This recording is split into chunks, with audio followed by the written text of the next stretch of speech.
오늘은 굳게 잡으라 라는 제목을 가지고 요한계시록 2장 12절부터 17절까지 말씀을 살펴보도록 하겠습니다. 우리가 계속해서 요한이 소아시아 교회에 있는 7교회에 보낸 편지에 대해 살펴보고 있습니다. 첫 번째로 저희가 에베소 교회에 보낸 편지 살펴봤는데 그곳에서는 처음 사랑에 대해서 강조한 것을 우리가 볼 수 있었습니다. 그리고 지난주에는 서문화 교회에 대해 살펴봤는데 서문화 교회에는 희생과 고난에 대해 살펴봤습니다. 그런데 오늘은 버가모 교회에 대해 보낸 편지를 살펴보게 되는데요. 오늘 버가모 교회에서는 진리를 강조하고 있는 모습을 보게 됩니다. 그래서 다르게 표현하면 살아있는 교회의 특징이 무엇이냐? 그렇다면 첫 번째는 사랑이고 두 번째는 희생과 고난이고 세 번째는 진리라고 할 수 있습니다. 그러면 이 진리에 대해서 오늘 여러분과 저는 몇 가지 이야기를 좀 나눠봤으면 좋겠습니다. 우리 먼저 13절 말씀을 같이 한번 읽어봤으면 좋겠는데요. 13절 한번 같이 읽도록 하겠습니다. 내가 어디에 사는지를 내가 아노니 거기는 사탄의 권자가 있는 데라. 내가 내 이름을 굳게 잡아서 내 충성된 증인 안디바가 너희 가운데 곧 사탄이 사는 곳에서 죽임을 당할 때에도 나를 믿는 믿음을 저버리지 아니하였도다. 여기서 내가는 버가모 교회예요. 버가모 교회가 어디에 사는지를 내가 아노니 이렇게 시작하죠. 안다. 이 단어는 계속해서 요한계시록 2장과 3장에 계속해서 반복되는, 그래서 이 아신다는 단어를 반복하고 있어요. 그만큼 강조하고 있는 거죠. 그래서 에베소 교회에서는 내 행위를 안다라고 그랬죠. 그리고 서문화 교회에서는 내 눈물을, 내 아픔을, 내 고통을 안다라고 말씀하셨어요. 그런데 오늘 본문에서 뭐라고 했냐면 내가 어디에 사는지를 안다라고 되어 있죠. 다르게 표현하면 너의 삶의 환경을 안다는 거예요. 네가 어떤 형편 중에 어떤 삶의 조건 속에서 사는지를 내가 안다는 거죠. 그럼 내가 사는 곳은 도대체 어디일까요? 오늘 본문에는 이렇게 되어 있습니다. 거기는 사단의 권자가 있는 곳이라. 그곳은, 내가 사는 곳은 사탄의 권자가 있다라고 표현되어 있어요. 그렇다면 이 사단의 권자는 뭐냐는 거예요. 우리가 오늘 살펴본 버가모 교회는 어디에 위치되어 있냐면 지리적으로는 이곳에 위치해 있습니다. 우리가 지금 요한이 반모섬에서 지금 편지를 보내고 있어요. 첫 번째로 어디로 보냈냐면 에베소로 보냈습니다. 그 다음에 두 번째 편지는 서문화로 보냈어요. 그 다음에 세 번째 편지는 버가모 지역에 보내게 됩니다. 그런데 이 버가모 지역은 굉장히 좀 특별한 도시예요. 이 버가모 지역에서는 크게 세 가지의 자랑거리가 있었다고 성경학자들은 이야기합니다. 첫 번째는 뭐냐면 이곳에는 제우스 신전이 있었어요. 여러분들 그리스 로마 신화를 아시죠? 이 그리스 로마 신화의 대표적인 대장이 누구예요? 제우스예요. 우두머리죠. 그리스 로마는 다신사회예요. 그런데 이들의 섬기는 신 중에서 우두머리, 대장이 누구냐면 제우스예요. 이 제우스를 섬기는 신전이 버가모 교회 지역에 도시에 있었다라고 이야기합니다. 특별히 이 신전은 20m나 되는 굉장히 크고 웅장한 모습이었어요. 도시에 들어오자마자 이 신전이 보인다라고 이야기합니다. 그래서 어떤 사람들은 이 사단의 권자가 이 바로 제우스 신전에 의미하는 거다 이렇게도 이야기해요. 그런데 이 도시에는 이 제우스 신전과 더불어 또 한 가지 유명한 게 있었냐면 뭐가 있었냐면 병원이 유명했어요. 그래서 굉장히 의료시설이 발달되어 있었습니다. 그래서 이 지역, 소아시아 지역에 있는 많은 사람들이 이곳에 와서 병을 고치고 병을 낫게 했어요. 특별히 그런데 그 당시에는 이 병원이란 것이 단순히 의료시설을 지칭하진 않아요. 이게 약간은 종교와 결합되어 있습니다. 그래서 치유의 신인 여신을 섬기는 장소이기도 했어요.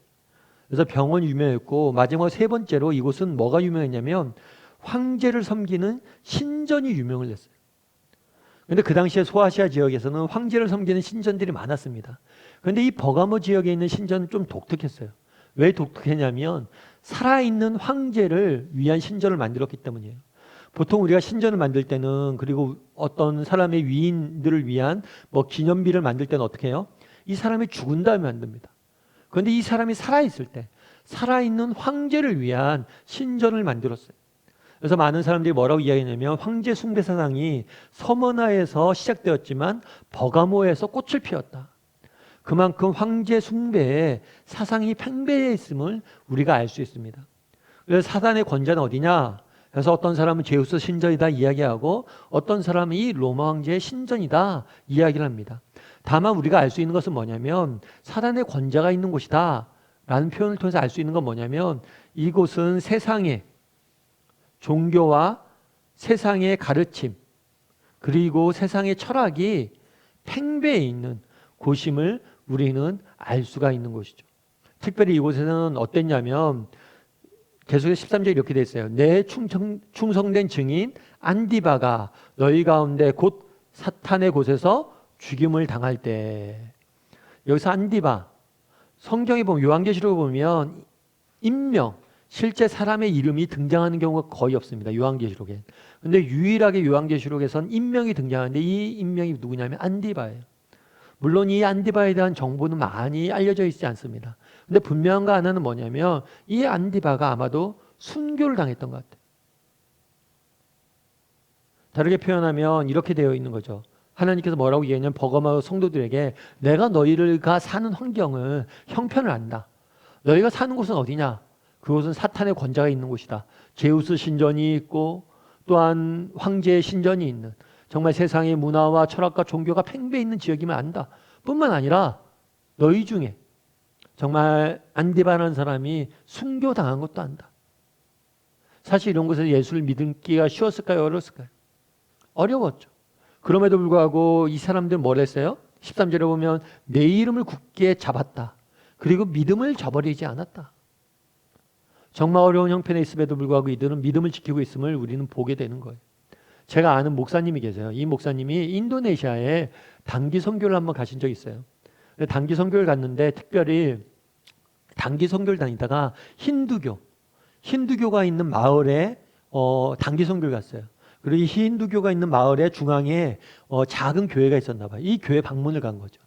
그런데 이들을 인도하는 선교사님이 그런 이야기를 하셨어요. 우리가 앞으로 힌두교 마을에 있는 교회를 방문할 텐데 교회만 조용히 갔다 오십시오. 주변 사람들한테 말도 걸지 말고 시비도 걸지 말라고.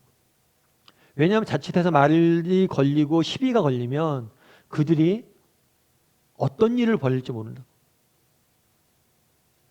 그러니까 사실은 힌두교 지역에서 예수님을 섬기는 거 쉽지 않습니다. 우리가 알잖아요.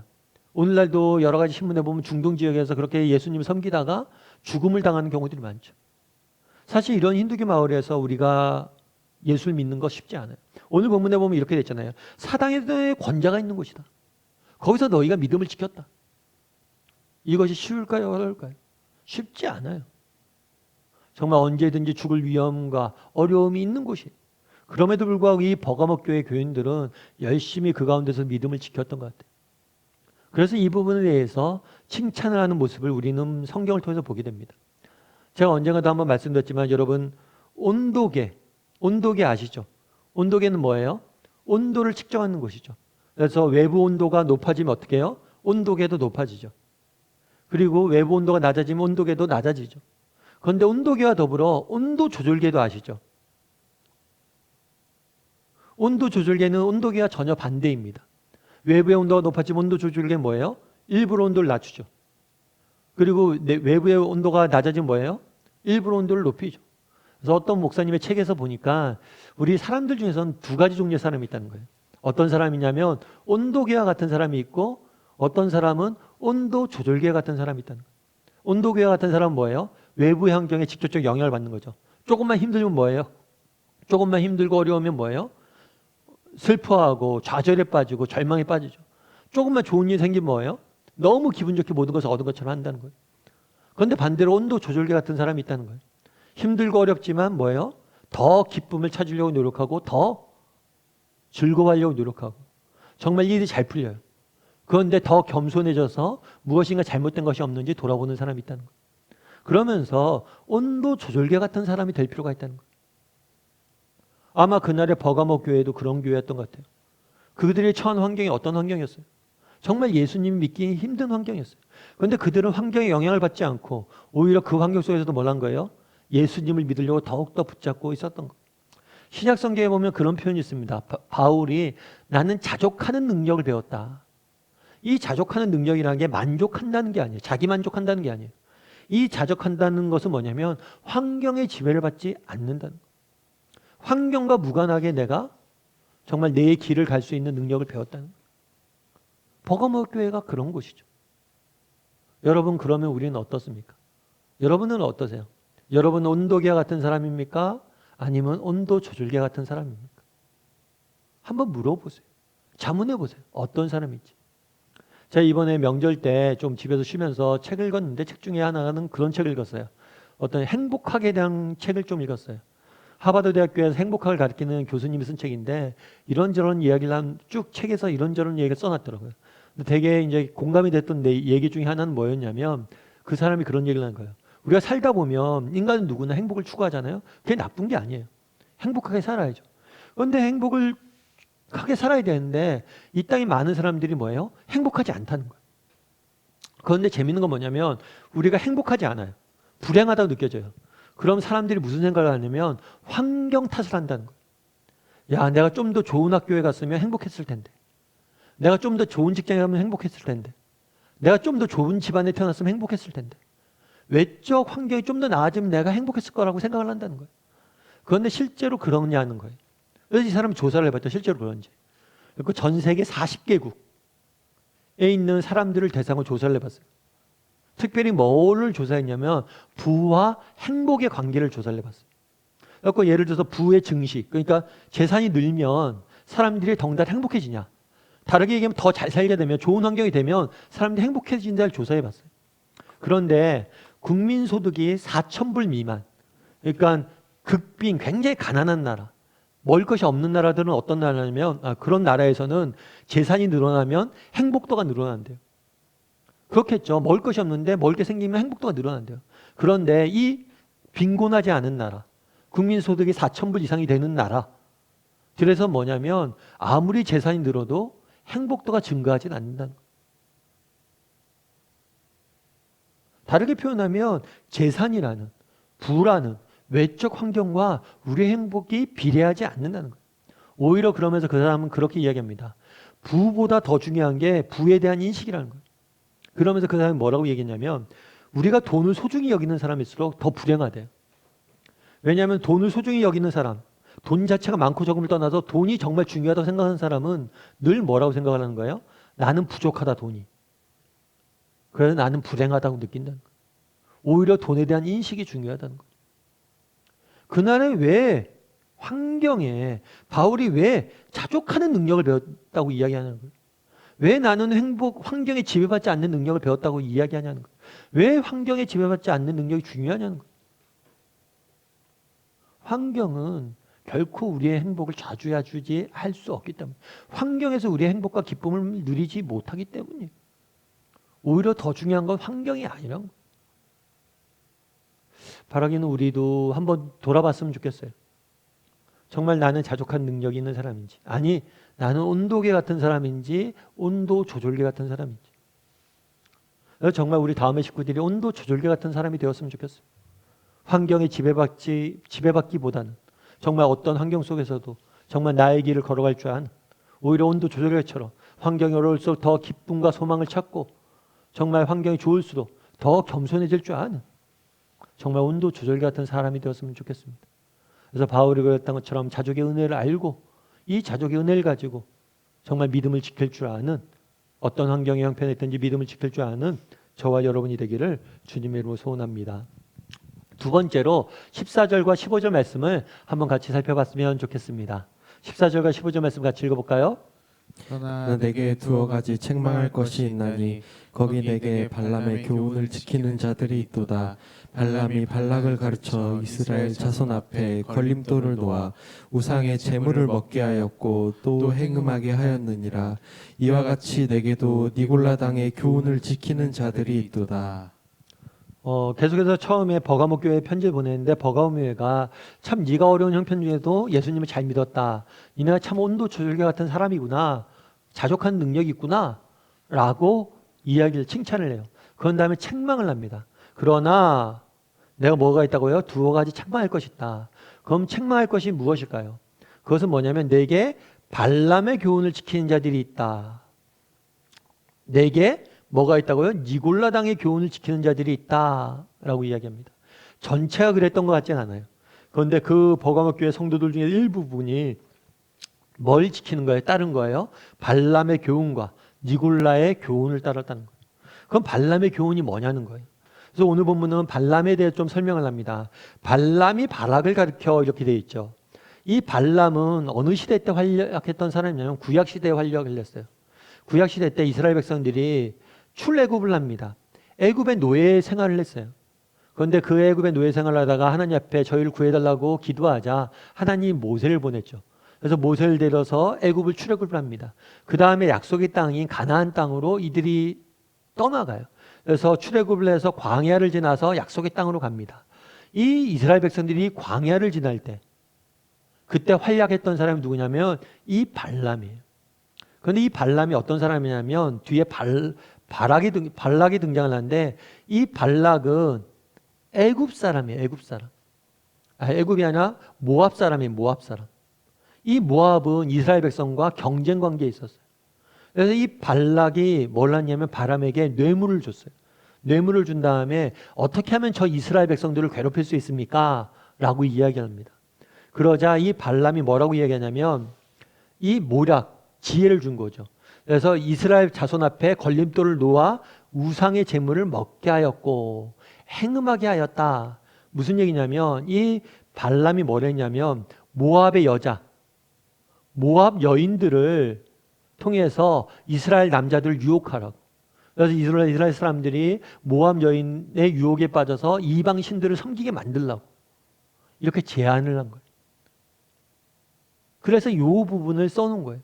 그래서 이 발람의 이 모략 때문에 많은 이스라엘 사람들이 고통을 겪습니다. 괴로움을 당하죠. 그래서 이 발람의 교훈 하면 뭐의 상징이냐면 유혹의 상징이에요. 이스라엘 백성들을 유혹한, 잘못된 가르침을 이스라엘 사람들을 유혹한 그런 가르침을 이야기합니다. 그러니까 다르게 표현하면 아마 버가모 교회 상도들에게도 어떤 게 있었던 거예요? 이런 유혹들이 있었던 거예요. 세상의 유혹들이. 야, 뭐 그렇게 어렵게 세상 예수님 믿고 살려고 그래. 우리처럼 살아. 세상처럼 살아.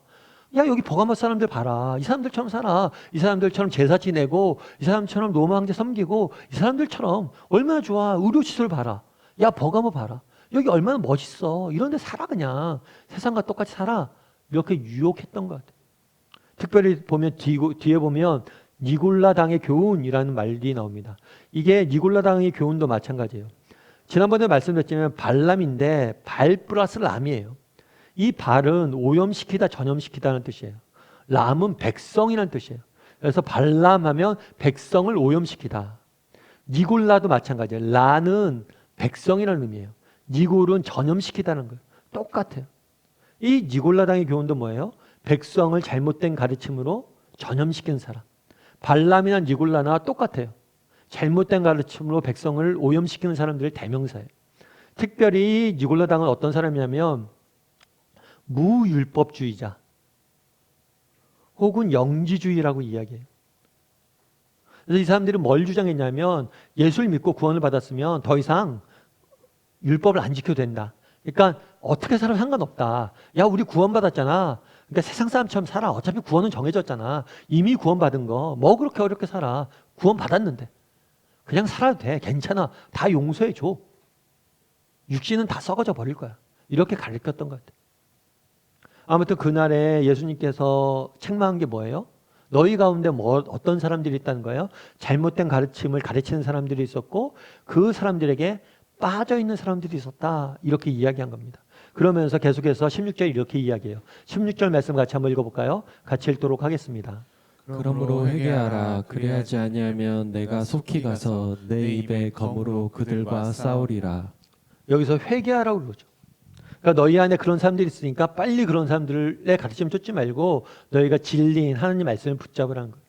근데 재밌는 건 뭐냐면 그리하지 아니하면 내가 가서 내 입의 검으로 그들과 싸울 것이다. 검으로 싸울 것이다 이 이야기를 합니다. 특별히 입의 검으로 싸운다라고 얘기해요. 그럼 이 입의 검이 뭐냐는 거예요. 입의 검이 뭘까요? 우리 12절 말씀 같이 한번 다시 읽어봤으면 좋겠습니다. 같이 읽도록 하겠습니다. 버가모 교회 사자에게 편지하라. 좌우에 날성검을 가지시니가 이르시되. 지난번에 설명했지만 이 교회마다 어떻게 편지를 쓰냐면 누구에게 편지하라 이렇게 되어 있고 예수님, 이 말씀하신 주체인 예수님에 대한 소개가 나와요. 그런데 이 예수님에 대한 소개가 교회마다 조금씩 달라요. 버가모 교회는 뭐라고 소개했냐면 좌우에 날성검을 가지신 이 여기서 이는 예수님이죠. 예수님인데 예수님을 뭐라고 표현했어요? 좌우의 날성 검을 가진 사람이다. 그렇다면 이 검이 뭐냐는 거예요. 그리고 16절에서 내 입에 검이라고 되어 있죠. 이 검은 신약성경에서 뭘 의미하냐면 말씀을 의미해요. 그래서 너희가 에베소에도 보면 너희가 전신갑주를 입으라 라고 이야기하면 성령의 검, 하나님의 말씀을 붙잡으라고 얘기해요. 그러니까 말씀, 하나님의 말씀을 의미해요. 그럼 왜 말씀이라고 표현하지 않고 검이라고 표현하냐는 거예요. 이거는 버가모 도시의 특별한 상황과 관련이 있어요. 아까 이야기했지만 이 버가모 도시는 어땠냐면 황제를 위한 신전을 지었잖아요. 그 황제 입장에서 어떻게 했어요? 야, 얼마나 기뻤겠어요. 야, 너희들 진짜 나한테 충성하는구나. 그래서 황제가 뭘 했냐면 검을 하사를 했어요. 황제가 쓰는 검을 하사를 했어요. 그래서 이 검은 이 버가모 도시의 상징과도 같았어요. 이 버가모 도시는 이 황제가 준 검을 받고 뭐라고 이야기했냐면 이 검이야말로 우리 인생의 참된, 우리 도시의 참된 자유와 번영을 갖다 줄 것이다. 그래서 이 검을 도시의 상징으로 삼고, 그래서 이 도시에 가면 도시마다 기념품이 있잖아요. 이 버가모 도시는 이 검이 기념품이에요. 검을 섬긴 거죠. 그리고 뿐만 아니라 이 로마가 이 버가모 도시에 많은 혜택을 줍니다. 혜택을 주는데 어떤 혜택까지 줬냐면 그 당시에 사법제도 중에서 사형을 유일하게 허용했어요. 그러니까 버가모 지역은 자신들의 독립권을 준 거죠. 알아서 재판도 하고 사형까지 할 수 있도록. 이건 굉장히 큰 권한이에요. 소아시아에서 이런 권한을 받은 도시는 없었어요. 그래서 버가모 교회는 뭘 자랑한 거예요? 검을 자랑한 거예요. 이 검이, 황제가 준 이 검이 우리에게 자유와 번영을 줄 것이다. 그런데 그날에 예수님께서 편지를 쓰면서 뭐라고 얘기한 거예요? 아니라는 거예요.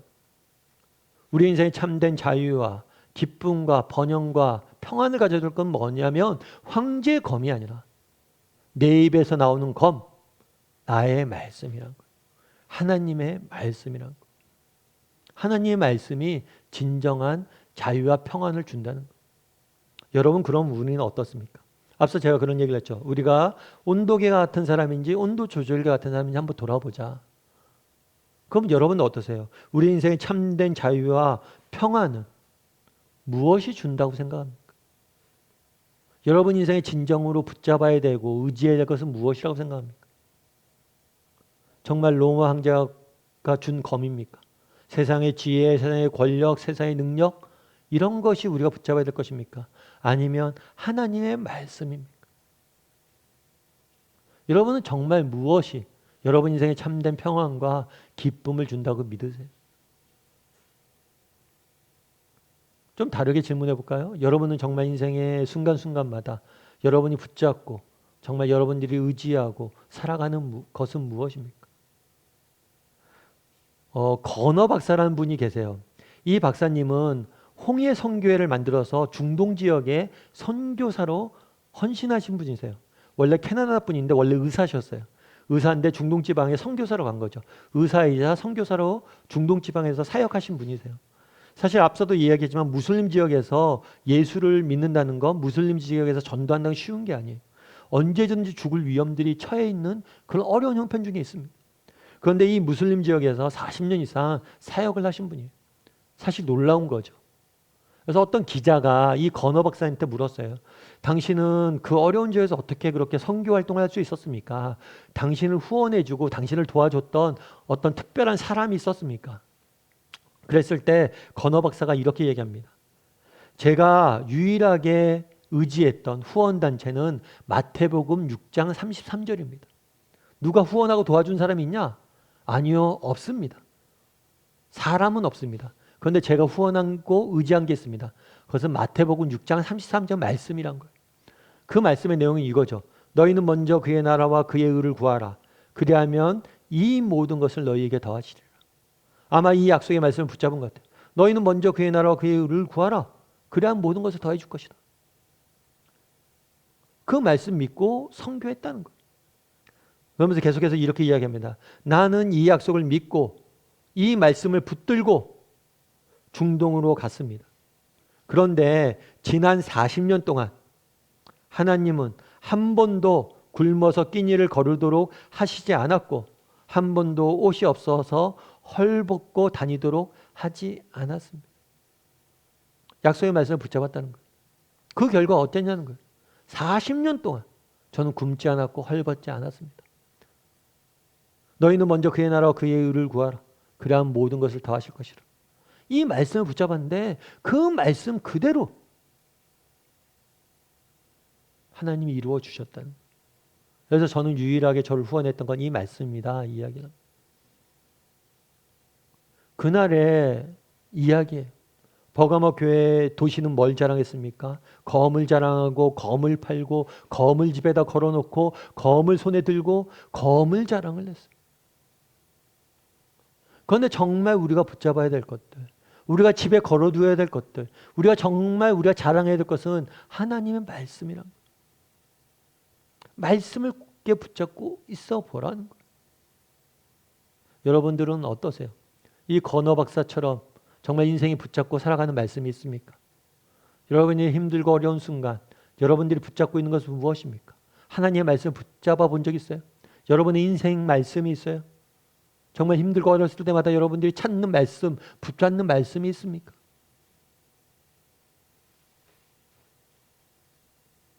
정말 예수를 믿는다고 하면서 정말 내 인생에 붙잡을 말씀 하나 없다면 우리 예수를 안 믿는 것일지 몰라요.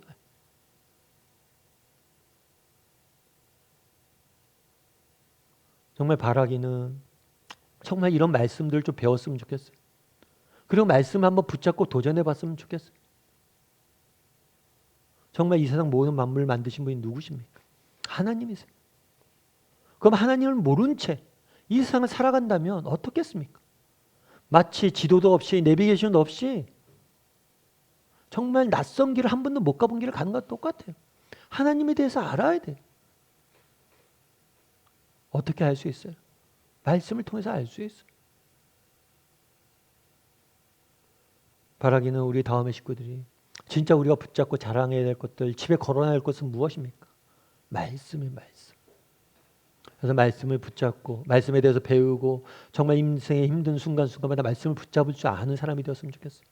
말씀 붙잡고 기도도 할 줄 알고 정말 말씀도 암송도 하시고 말씀도 배우고 정말 말씀을 붙잡고 정말 하나님이 이렇게 하신다고 하셨죠? 믿습니다. 좀 도전해 봤으면 좋겠어요. 정말 말씀을 붙잡을 줄 아는, 그래서 건어 박사처럼 정말 40년이 지났지만 하나님께서 이 말씀 그대로 해주셨습니다 라고 고백할 줄 아는 저와 여러분이 되기를 주님의 이름으로 소원합니다. 마지막으로 17절 말씀 같이 한번 읽어봤으면 좋겠습니다. 같이 읽도록 하겠습니다. 귀 있는 자는 성령이 교회들에게 하시는 말씀을 들을지어다. 이기는 그에게는 내가 감추었던 만나를 주고 또 흰 돌을 줄 터인데 그 돌 위에 새 이름을 기록한 것이 있나니 받는 자 밖에는 그 이름을 알 사람이 없느니라. 오늘 보면 이렇게 되어 있죠. 이기는 그에게는. 오늘 본문의 시작은 어떻게 되어 있습니까? 버가모 교회가 내 환경을, 내가 어디에 사는지 안다. 네가 얼마나 어려운 형편인지 안다. 그런데 너가 정말 그 속에서 믿음을 잘 지켰구나. 물론 너희에게 여러 가지 문제점들이 있지만 앞으로도 계속해서 믿음을 잘 지키길 바란다. 그랬을 때 정말 그 어려운 형편 중에서 말씀을 잘 지켰을 때 뭐예요? 내가 너에게 주는 상급이 있다는 거예요. 그러면서 뭐라고 표현되냐면 내가 감추었던 만나를 뭐예요? 감추었던 만나를 주고 흰 돌을 줄 것이다. 네가 정말 믿음을 잘 지키고 살아간다면 내가 뭘 줄 것이다? 만나와 흰 돌을 줄 것이라 그래요. 그럼 이 만나와 흰 돌은 뭐냐는 거예요. 이 만나는 뭐냐면 이스라엘 백성이 아까 출애굽 이야기를 했잖아요. 출애굽을 할 때 출애굽을 한 다음에 광야길을 헤매고 있었습니다. 이 광야라는 곳이 사실은 사막이잖아요. 먹을 것이 없는 곳이에요. 그래서 하나님께서 뭐랬냐면 하늘에서 만나를 내리셔서 이들을 먹이셨어요. 하늘에서 만나를 먹이시고 그래서 이들을 먹이셨어요. 이 만나는 그것을 의미해요. 다르게 표현하면 뭐냐면 우리가 정말 하나님 말씀을 지키고 정말 하나님 뜻대로 살려고 노력하고 말씀 붙잡고 살려고 노력했을 때 하나님께서 우리에게 뭘 주신다? 만나를 주신다는 거예요. 하나님의 은혜를 주신다는 거예요. 아까 건어 박사 이야기를 했죠. 정말 40년 동안 하나님께서 정말 날 굶기지도 않았고 헐벗게도 하지 않았다. 하나님께 채우셨다는 거예요. 하나님께서 그런 영적인 육적인 양식으로 우리를 채워주실 거예요. 정말 예수님과의 깊은 교제가 주는 그런 은혜를 맛보게 하실 거예요. 뿐만 아니라 또 뭘 주신다고 그랬어요? 흰 돌을 줄 것이다. 이 흰돌은 뭐냐? 그 당시 흰돌이 쓰였던 경우가 한 세 가지 정도가 있다고 그래요. 뭐냐면 하나는 입장권이에요. 예를 들면 그런 거죠. 극장이 있잖아요. 그 당시에 극장이 있는데 요즘은 극장 같은 데 들어가려면 뭐예요? 표를 주잖아요. 근데 이 표가 없어요. 이 표 입장권 대신 뭘 주니? 흰 돌을 줬어요. 그 흰 돌을 가지고 있으면 뭐예요? 극장에 입장할 수 있는 거예요. 그래서 입장권을 흰 돌을 사용했습니다. 그래서 이 흰 돌이 입장권일 것이다. 천국에 들어가는 입장권을 의미할 것이다. 이렇게 보는 사람들도 있어요. 또 한 가지 흰 돌은 언제 쓰였냐면 재판 때 써요. 재판 때. 그 당시에 재판을 하면 무죄와 유죄를 구별합니다. 그럼 무죄일 땐 뭘 줬냐면 흰 돌을 줬어요. 유죄일 땐 검정돌을 줬어요. 그래서 재판할 때 흰 돌이란 건 무죄를 의미한다. 그래서 언젠가 우리가 천국에 갔을 때 정말 그리스도의 피로 우리는 뭐예요? 죄사함을 받고 정말 의인의 옷을 입게 될 것이라는. 그래서 우리가 언젠가 천국에 갔을 때 받게 될 그 정죄함이 없는 상태, 죄사함의 은혜를 의미하는 것일 것이다. 이렇게 이야기도 합니다. 또 한 가지 이 흰돌을 언제 썼냐면 맹수. 그러니까 당시 로마는 이렇게 죄인들을 뭘 했냐면 가끔 맹수 굴에 넣었어요. 싸우게 한 거죠. 맹수와. 그런데 가끔 이 맹수를 이기는 죄인들이 있었어요. 그러면 이 이기는 죄인들에게 뭘 줬냐면 이 흰돌을 주고 흰돌에다가 이름을 새겨줬어요. 그래서 이 맹수와의 재판, 이건 자유인의 상징이에요. 맹수와의 싸움에서 이겼을 경우에 흰돌에 이름을 새겨서 준 거예요. 그러니까 넌 자유인이 되었다는 거예요. 이 세 가지 중에 흰돌이 어떤 것에 정확히 맞는지는 알 수 없습니다. 무엇을 의미하는지. 다만 분명한 것은 뭐냐면 이 모든 것들이 다 뭐와 관계가 있는 거예요? 천국에 갔을 때, 하나님 나라에 갔을 때 우리가 받게 될 상급과 관련이 있다. 다르게 표현하면 이기는 자에게 뭘 주는 거예요? 감추었던 만나와 흰돌을 줍니다. 이 땅에서 하나님이 주시는 영적인 양식과 하나님의 은혜를 맛보게 될 거예요. 뿐만 아니라 정말 하나님 나라 가서 영원한 축복을 누리게 될 거라는 거예요. 그러니까 너희가 믿음을 잃지 말라는 거예요. 너희가 끝까지 믿음의 길을 걸어가라는 거예요. 사실 오늘 서두에서 이 버가모 교회는 그런 이야기를 시작합니다. 내가 너의 환경을 안다. 네가 어떤 형편인지를 안다라고 이야기를 해요. 사실 그렇지 않을까요? 오늘 사단의 권자가 있다. 그런 생각이 들 수 있죠. 하나님, 왜 저 사단의 권자를 그냥 둡니까? 왜 저 권자를 없애지 않습니까? 요즘 우리도 마찬가지죠. 우리도 얼마나 반기독교적이고 정말 기독교인들 조롱하고 기독교를 억압하는 그런 사람들이 많아요. 얼마나 세상의 왕들과 세상의 문화들이 팽배해져 있어요. 그럼 그런 생각이 들죠. 왜 하나님 저 악한 사람들 그냥 둡니까? 왜 저 사람들 없애지 않습니까? 왜 우리를 이렇게 어려운 형편 중에, 환경 중에 우리를 두셨습니까? 이렇게 이야기할 수 있겠죠. 뿐만 아니라 개인의 삶 가운데서도 마찬가지예요. 정말 예수를 믿고 나면 뭐예요? 예수님 믿고 기도하고 정말 열심히 살려고 하면 형편이 나아져야죠. 하나님, 정말 내가 열심히 예수도 믿고 기도도 하고 열심히 살려고 하는데 왜 점점 내 상황이 악화됩니까? 내 환경이 더 나빠집니까? 이런 의문이 들 수가 있어요. 그런데 이 의문에 대한 하나님의 답이 뭐예요? 네가 어떤 환경이 있는지 안다. 그리고 내가 반드시 너희가 이기는 자에게, 너희가 그런 환경 속에서 믿음을 지킨다면 내가 반드시 만나와 흰돌을 줄 것이다. 염려하지 말라는 거예요. 여러분, 이탈리아를 아시죠? 이탈리아는 좀 독특한 나라예요. 왜 독특하냐면 빈부격차가 굉장히 심해요. 그래서 그쪽은 특별히 지역적 빈부격차가 심합니다. 북부 지역은 굉장히 잘 살아요. 북부 지역은 잘 살아서 국민소득이 4만 불 이상이에요. 그건 남부 지역은 굉장히 못 삽니다. 그래서 국민소득이 1인당 국민소득이 5천 불 정도밖에 안 돼요. 한 8배 정도 차이가 나는 거죠. 엄청난 차이인 거예요. 그럼 왜 이런 차이가 나냐는 거예요. 연구를 해봤어요. 근데 사실은 살기 좋은 데는 남쪽이에요. 남쪽에서 북부 지역은 다 산악지방이에요. 길도 좁고 살기도 어려워요. 그래서 남부는 환경이 너무 좋아요. 살기가 너무 좋아요. 그러다 보니까 남쪽 사람들은 뭐예요? 게을러요. 북쪽 사람들은 근면합니다. 살기가 어려우니까. 그래서 더 잘 살게 된 거예요. 그럼 여러분 생각해 보십시오. 어디가 정말 좋은 환경이에요? 남부가 정말 좋은 환경입니까? 북부가 좋은 환경이에요? 알 수가 없어요. 하나님께서 때로는 우리에게 다양한 삶의 환경들을 허락하십니다. 정말 어쩔 때는 버가모 교회가 처했던 그 사단의 권좌가 있는 정말 너무나 열악하고 힘든 환경에 우리를 처하게 하실 때가 있어요. 하지만 기억할 것이 있어요. 이기는 자에게 뭘 줄 거라고요? 만나와 흰돌을 줄 것이다. 어쩌면 정말 우리가 살고 있는 이 사단의 권좌가 있는 이 환경이 우리를 위해서 더 좋은 환경일 수 있다는 거예요. 왜요? 우리가 이기기만 하면 더 귀한 것, 더 값진 것을 받게 될 것이기 때문에.